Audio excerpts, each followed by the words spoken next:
జనసేన అధినేత నటుడు పవన్ కళ్యాణ్ నిన్న తిరుపతిలో ఏపీ ప్రత్యేక హోదాపై సభ ఏర్పాటు చేసిన సంగతి తెలిసిందే. కాగా ఈ సభలో పవన్ ప్రసంగాన్ని కొంతమంది తప్పుబడితే జనసేన కార్యకర్తలు, అభిమానులు పవన్ ఎంతో చక్కగా మాట్లాడాడని, ఏపీ ప్రత్యేక హోదా ఇప్పుడు చాలా అవసరమని చెప్తున్నారు. ఇక ఇండస్ట్రీ నుండి మొదటిసారి ఓ డైరెక్టర్ పవన్ ప్రసంగంపై మాట్లాడి ఆశ్చర్యపరిచాడు.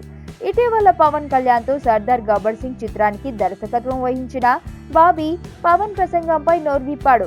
పవన్ ఒక జెన్యూన్ లీడర్ అని, ఆయన స్పీచ్ కి ఫిదా అయిపోయానని తెలిపారు. 2 తెలుగు రాష్ట్రాలకు పవన్ రాకతో మంచి రోజులు రానున్నాయని బాబీ ఈ సందర్భంగా అభిప్రాయపడ్డాడు.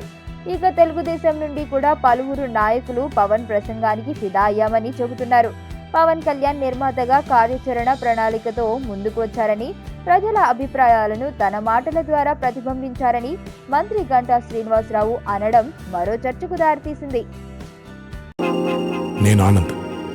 ఈ భూమన్నా, ఈ భూమి మీద ఏ సృష్టి అన్నా నాకు చాలా ఇష్టం.